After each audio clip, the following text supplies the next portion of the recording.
મચ્છરની દવા આલો હારી. જો અનિલભાઈની દુકાન છે ને મચ્છરની દવા બધું મળી જશે. ગુડ મોર્નિંગ, જય દ્વારકાધીશ ફેમિલી, કેમ છો? સ્વાગત છે આજના એક નવા બ્લોગમાં. તો મિત્રો આપણે જઈએ છીએ આજે ગામ બિલપાની અંદર. શું કરવા એ આપણે કરણભાઈને પૂછી લઈશું. શું કરવા જવાનું બોલો? પ્રમોશન કરવા માટે. પ્રમોશન. તો મિત્રો આજે એક પહેલું પ્રમોશન છે અને એ પાછું ફ્રીમાં પ્રમોશન કરવાનું છે. તો વિડીયોમાં કન્ટિન્યુ રહેજો, મજા આવવાની છે આજે વિડીયોમાં. તો કન્ટિન્યુ. પ્રમોશન કરવા આવી. તો ચાલો ભાઈ, વિડીયોમાં કન્ટિન્યુ રહેવાનું છે તમારે. અને આપણા કરણભાઈ ડ્રાઇવિંગ કરે છે ને આપણે પાછળ બેઠા છે. આજે પ્રમોશન કરવાનું છે એ પણ પાછું ફ્રીમાં.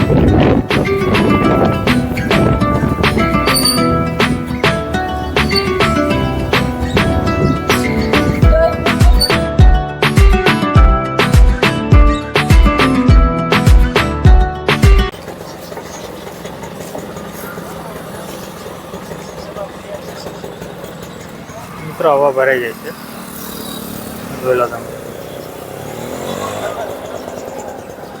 ચાલો પાછા વિડીયોમાં કન્ટિન્યુ આપણે નીકળવાનું છે.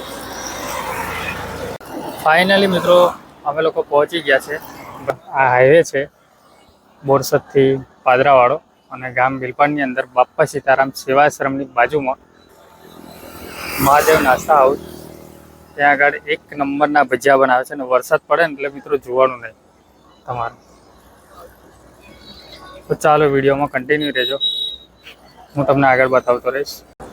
તો મિત્રો અહીંયા એટલા સરસ ભજીયા મળે છે ને કે તમારે અહીંયા આગળ છે ને થોડું વેઇટિંગ તો કરવું પડે. જુઓ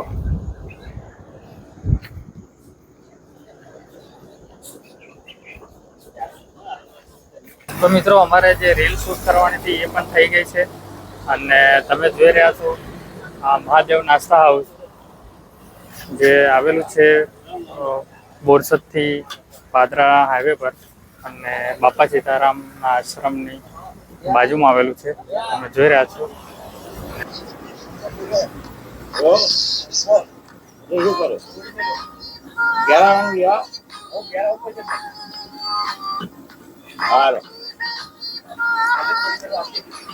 વરસાદ પડે ને એટલે અમે લોકો પણ નાસ્તો કરવા બેસી ગયા.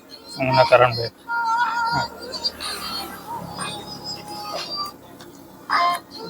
મજા આવે, તમે પણ આવો કોઈ દિવસ.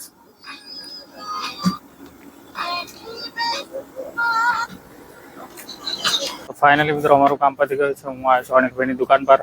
શું કેવું Anilbhai? Good morning. Good morning, જય માતાજી. મચ્છરની દવા આલો હારી. જો અનિલભાઈની દુકાન છે ને મચ્છરની દવા બધું મળી જશે. બરાબર, મચ્છર વધારે કરતા હતા. હા, કયું સારું રહેશે? અગરબત્તી. શું વાત કરે? એવું તો એ અગરબત્તી આલો.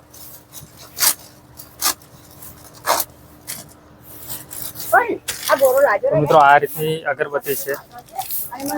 અનિલભાઈની દુકાન પર તમને મળી જશે. અગરબત્તી તમે જે જોઈ રહ્યા છો અનિલભાઈની દુકાને મળી જશે. તમારે જોઈતી હોય તો આવી જજો.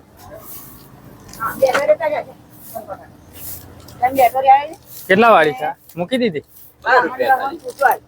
એવું, સારું. ચલો તો ચાલો મિત્રો વિડીયોમાં કન્ટિન્યુ. તો મિત્રો અનિલભાઈની દુકાનથી છે ને મેં લઈ લીધી છે એક લિક્વિડ અને એક અગરબત્તી જે મચ્છર માટેની છે. તમારે જોઈતી હોય ને તો આ લિક્વિડમાં અને અગરબત્તીમાં બંને મળે છે. અનિલભાઈની દુકાને જોઈતી હોય તો લઈ આવજો. બરાબર છે.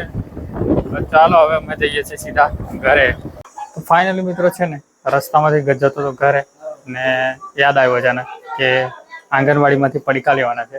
તો હું અત્યારે આવેલું છું અત્યારે આંગણવાડીમાં પડીકા લેવા માટે.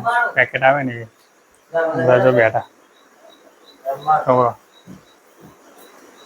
જો અમારી ટીમ ખાલી બોલે પણ એક પંખી એટલી બોલતી નહીં. હા બધા બોલે પણ પંખી એટલી ના બોલે. એ તો બોલશે.